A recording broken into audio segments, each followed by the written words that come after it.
या सगळ्यांनी, राया, पुयत्या, अंतरा, आहो. रंजे, दादासाहेबांच्या आवडीचं केलंयच नव्हतं समज. भया नाही तर परत कशावनं तर बोलायचं ती. आता मला तरी त्यांची आवड कशी कळणार, एवढ्या वर्षांनी घरी आलेत. होय बाय.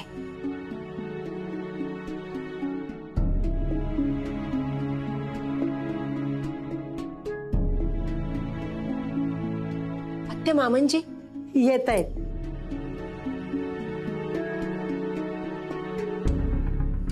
या मामांजी.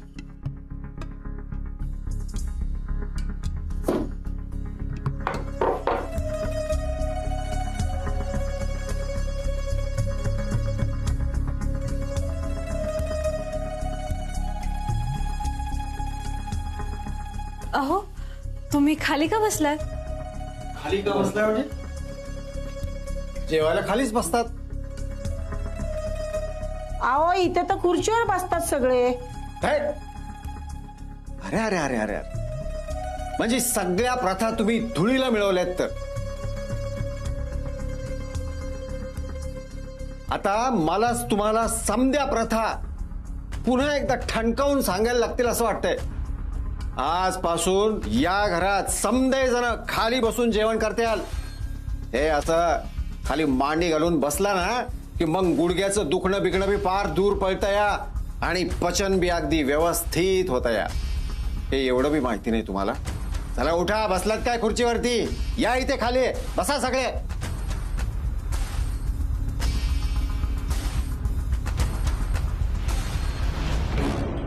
माणसाक म्हणून लय पैसा नसावा. पैसा यायला लागला ना की माणसाला ह्या सगळ्या जुन्या चालीरीती नकोशा वाटायला लागतात. हे असं खाली बसून जेवणं कमीपणाचं वाटायला लागतंय. नुसते बंगले बांधून काय होत नाही.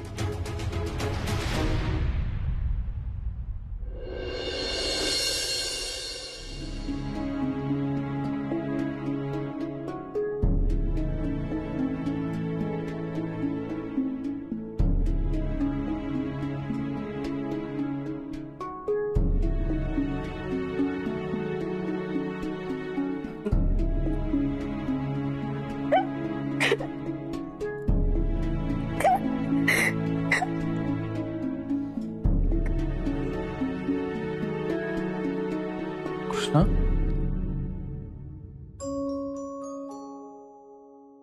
काय ग, काय झालं? झोपली नाहीस वय अजून? कशी लागल झोप राया? हे आपलं खोटं वागणं सतत माझ्या मनाला खात राहते. माझं मन पोखरत राहते.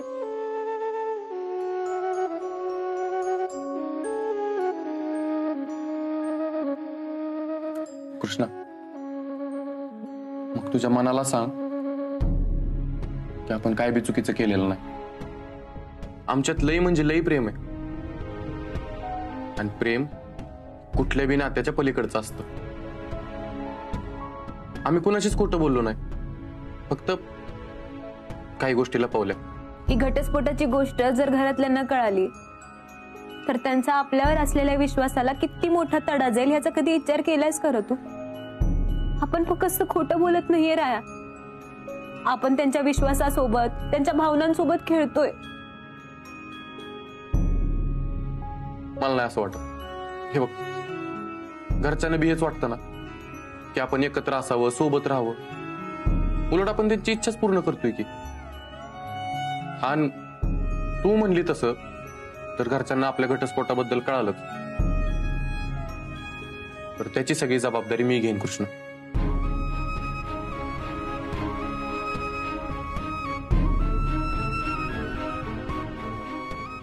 कृष्णा, मी तुझी साथ कधीच सोडणार नाही. कायम तुझ्या सोबत असेल. तुला कुणाला उत्तर द्यावं लागणार नाही ह्याची काळजी घेईन मी. आणि तू माझ्या सोबत राहावीस म्हणून अख्ख्या जगाशी लढायला तयार आहे मी.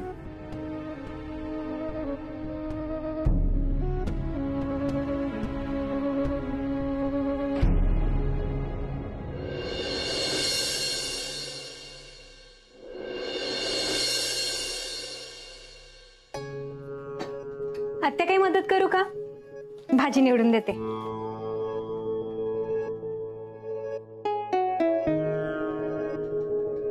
आत्या द्या इकडे, मी निवडते भाजी. हो मागे. आत्या, अगं हे काय, तू का काम करतेस? तुला किती वेळा सांगितलं मी, मला काम सांगत जा. सांग बघू, मी काय काम करू? अंतरा, तुला किती ग काळजी आहे माझी. तूच माझी सून झाली असतेस तर किती बरं झालं असतं. तर काय करणार, माझ्या नशिबातच नव्हतं ते, किंवा असं म्हणता येईल की कोणीतरी माझ्या नशिबातनं ते काढून घेतलं. कृष्णा, अगं गंमत करत होते आम्ही. अंतरा, तेवढं काकडी आणि कांदा घे कापायला. हो.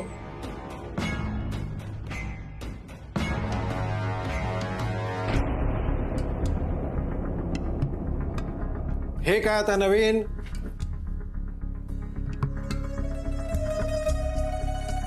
काय झालं मामांजी? फुला, ए फुला, इकडे ये पटकन. हो, काय झालं? ही सगळी काय थेर चालली आहेत या घरात? ही गॅसची शेगडी आपण कधीपासून वापरायला सुरुवात केली? आणि चूल का नाही पेटवली जात? अहो, त्या गॅस सिलेंडरवर जेवण पटकन बनतं आणि काय करपत नाही, म्हणून आजकाल लोक याच्यावरच जेवण बनवतात बघा. ते सगळ्यांचं नका सांगू आम्हाला.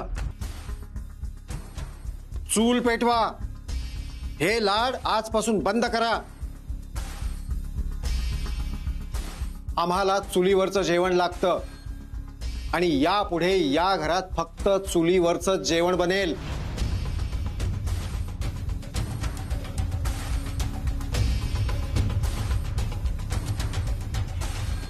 आत्या, आता काय करायचं? काय करतीस?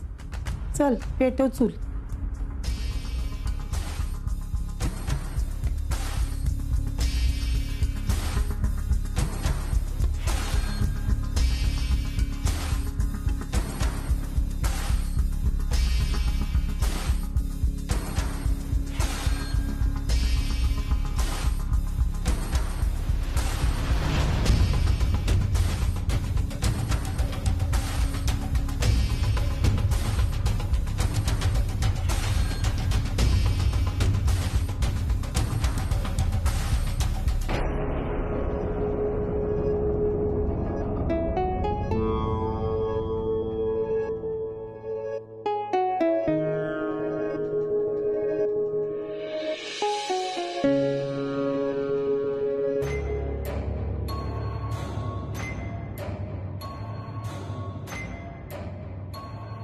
आत्या, तू तोच विचार करतेस का जो मी करते?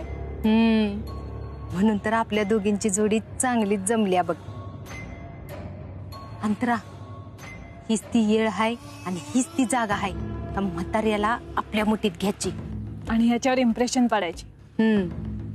एकदा काही म्हातारा आपल्या मुठीत आलं की मग रायान भाऊसाहेब कुणाच काय चालत नसते ह्याच्या पुढं. कृष्णा घरातनं बाहेर गेलीच असं समजा. चल लागूया कामाला.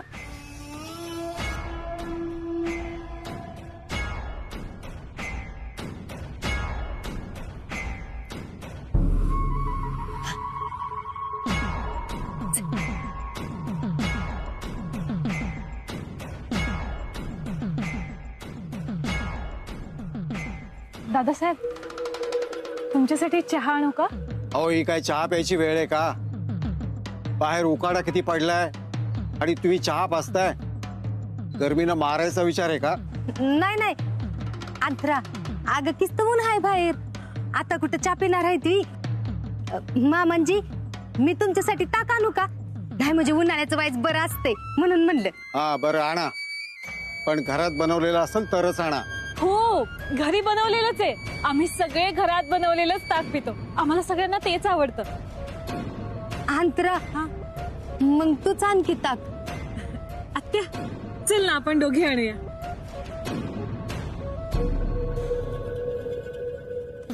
तुला काही गरज होती का घरात ताक बनवलंय म्हणायची? हा, घरात ताक नाही काय मग काय तर मी मगाशीच मला प्यायसाठी बघायला गेली होती तेव्हाच मला रंजिनी सांगितलं ताक नाही म्हणून. तुला काय गरज होती त्यांना विचारायची तुम्हाला ताक पाहिजे का? अगं आता मला वाटलं म्हातारं वय म्हणलं की अनिलला बाहेर पाठवून ताक मागवून घेता येईल व्हायचं मला बी प्यायला मिळालं असतं. तर आता ह्या म्हाताऱ्याला घरातलंच ताक पाहिजे कुठनं द्यायचं ह्याला घरातलं ताक? मला पण कळत नाही आपण इम्प्रेशन पाडायला गेलो म्हणून आपलीच वाट लागली. नाहीतर काय. काय झालं? तुम्ही ताक आणायला गेला नाही अजून? हा नाही ते मी तुम्हाला विचारणार होती तुम्ही कवाचं ताक पिणार आहेसा? म्हणजे आत्ता पिणार का जेवणासंग पिणार आहेसा? तुम्ही ताक आणा आधी ते आम्ही नंतर बघू कधी प्यायचं ते. आणि आधी तुमच्या सुनेला पाजा तिला फारच उचक्या लागल्यात. थांबली उचकी. दादासाहेब तुमचे पाय चेपून देऊ का? काय म्हातारा वाटलो का मी का आजारी? नाही तसं नव्हतं म्हणायचं मला. मग कसं म्हणायचं होतं? अहो म्हणजे घरातल्या मोठ्या माणसांची सेवा करणं माझं कर्तव्य आहे.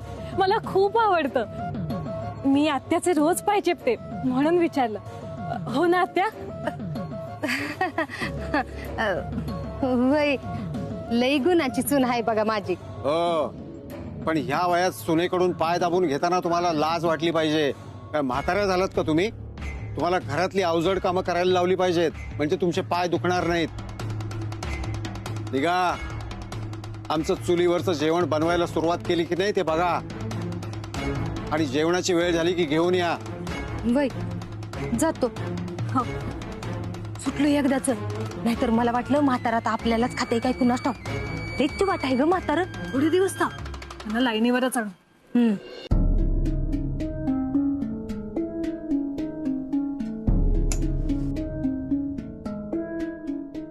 काय करताय? कशाला फॅन एवढं मोठा केला? आणि तसं पण आज काही गरम जास्त होत नाही. अहो किचन मधून आले मी. चुलीमुळे तिकडे किती गरम होत होतं. चूल चूल कशासाठी पेटवली? दादासाहेबांनी फतवा काढलाय घरात आजपासून चुलीवरचं जेवण बनेल. काय करावं यांचं काय समजणं झालंय. आता कोण समजवणार यांना? जग बदललंय. त्यांच्या विचारांच्या खूप पुढे गेलंय. अहो म्हणून परंपरा रीतिरिवाज सोडायचे का आपण? तुम्ही काहीही म्हणा मला त्यांचं काही काही म्हणणं पटतं. बरं झालं त्यांनी कृष्णाला कारखान्यात जायचं नाही म्हणून सांगितलं. काय? तेवढाच मला घरात हातभार होईल ना. नाही नाही काय म्हणाला तुम्ही? दादासाहेबांनी कृष्णाला कारखान्यात जायचं नाही असं सांगितलं? मुळात ते कोण आहेत? कृष्णाने काय करायचं काय नाही ते ठरवणार आहे. अति होते. आम्हाला त्यांच्याशी बोलावंच लागेल आता. अहो ते वडील आहेत. वडील म्हणून खूप आदर करतो आम्ही त्यांचा. पण काही खपवून घेणार नाही. चुकीच्या गोष्टी वेळेस थांबाव्या लागतील. बायका काही चूलमूल करायला जन्माला नाही आल्या. सीए झाली कृष्णा सीए. ते घरकाम करायला नाही. कृष्णा हे असं घरकाम करत बसलेली आम्हाला सहन होणार नाही. दादासाहेबांची आज आम्ही स्पष्टच बोलतो. अहो ऐका तरी. अहो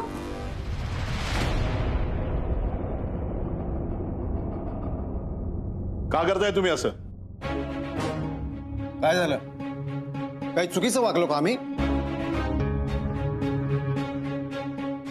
तुझ्या बायकोला चुलीवरचं जेवण करायला सांगितलं म्हणून राग आलाय का तुला? रंजनाविषयी बोलत नाही आम्ही. मग तुम्ही कृष्णाचं कारखान्यात जाणं बंद केलं. हो केलं. मग हे तू करायला हवं होतंस. तुला ते जमलं नाही म्हणून आम्हाला करावं लागलं आणि तू आम्हाला जाब विचारतोस. कृष्णा उच्च शिक्षित आहे. खूप हुशार आहे. अभ्यासू आहे. मेहनत करते. तिचं शिक्षण ह्या घरात थांबून वाया गेलेलं आम्हाला चालणार नाहीये. तिला जो काही तिच्या शिक्षणाचा उपयोग करायचा आहे तो या घरात कर म्हणावं. कमावण्यासाठी तिने बाहेर गेलेलं आम्हाला चालणार नाही. ते तिला ठरवू द्या ना. तिने एवढं शिक्षण घेतलं ते घरात बसून वाया घालवायला नाही. तिला पुढे जायचंय. तिला मोठं व्हायचंय. आणि महत्वाचं म्हणजे तिच्या शिक्षणाचा फायदा कारखान्याला होतोय. मग तिने का काम करू नये? कारण आपल्याकडे बायका कामाला बाहेर जात नाहीत. आपल्याकडे माणसा संसार उघड्यावर टाकून जात नाही. तुम्ही गेलात. तोंड सांभाळून बोल भाऊ. काय चुकीचं बोलतोय? जग खूप बदललंय. मुली स्वतःच्या हिमतीवर जग जिंकायला निघाल्यात. नका त्यांना चौकटीत अडकवू, नका त्यांची घुसमट करू. जगाचं आम्हाला सांगू नकोस. जग कितीही पुढे जात असलं तरी काही गोष्टी बदलायच्या नसतात. सुनेने शिक्षण घेतलं, नोकरी केली तर घर, संसार, मुलं बाळ याकडे कोण लक्ष देईल? आमच्या सुनबाई जर कामावर गेल्या असत्या तर रायाकडे कोणी लक्ष दिलं असतं? चूल आणि मूल हेच बाईचं खरं आयुष्य आहे. आम्ही तुम्हाला या घरच्या सुनेच्या आयुष्याची माती करू देणार नाही.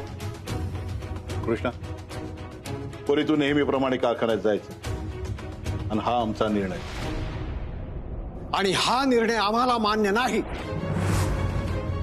आम्ही आमचा निर्णय बदलत नसतो. कृष्णा, पोरी तू तुझे स्वप्न सोडायचे नाही. उद्यापासून रोज कारखान्यात जायचं. बघू तुला कोण अडवतं ते.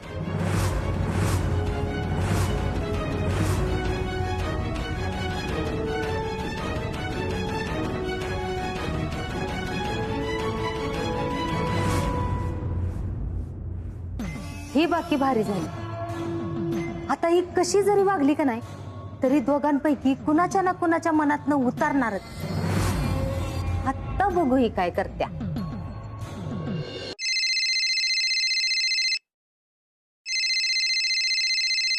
हॅलो, कोण? नमस्कार, मी युवा सावित्री या संस्थेतून बोलतेय. अहो, त्या दिवशी नाही का आपण भेटलो होतो? हो हो, बोला की मॅडम.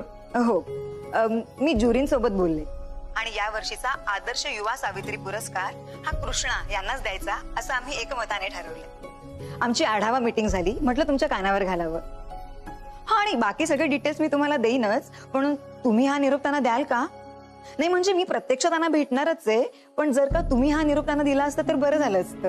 हो, नक्की देतो मॅडम. आणि तुमचे खरंच लय लय आभार बरं का, तुम्ही कृष्णाची या पुरस्कारासाठी निवड केली. अहो, खरं सांगू का तुम्हाला, खरं तर कृष्णा ह्याच या पुरस्कारासाठी योग्य आहेत. आणि खरं तर त्यांना हा पुरस्कार देऊन या पुरस्काराचा मान वाढलाय आणखी. हो, पण तुम्ही त्यांना हा निरोप नक्की सांगा. हा हो, मला खात्री होती असंच काहीतरी घडणार म्हणून. ही आनंदाची बातमी कृष्णाला सांगायला पाहिजे. राया, ऐक ना.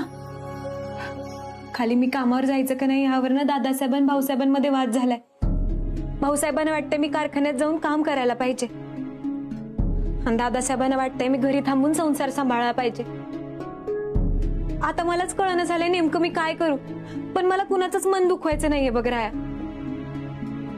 कृष्ण, तू अजिबात काळजी करू नकोस.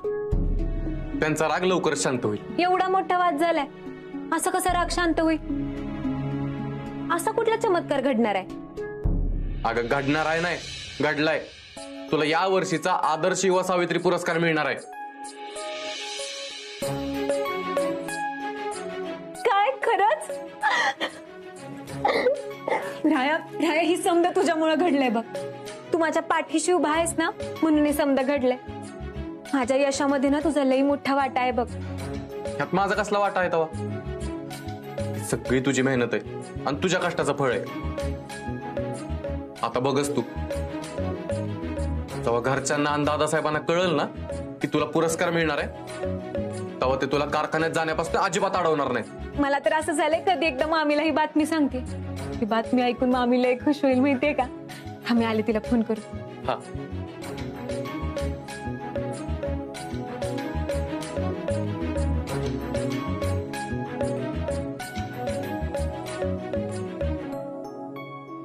कृष्णा, तुझ्या चेहऱ्यावरचा हा आनंद मला हरवू द्यायचा नव्हता, म्हणून मी तुझ्यापासनं या पुरस्काराची एक बाजू लपवली. हा पुरस्कार फक्त अविवाहित महिलांनाच दिला जातो. मी त्यांना तुझं लग्न झालं नाही असं सांगितलंय. हे तुला कळलं तर तू हा पुरस्कार स्वीकारणार नाहीस, म्हणून मला तुझ्यापासनं हे लपवावं लागलं. मला माफ कर कृष्णा, पण मला तुला लई म्हणजे लई मोठं होताना बघायचं आहे.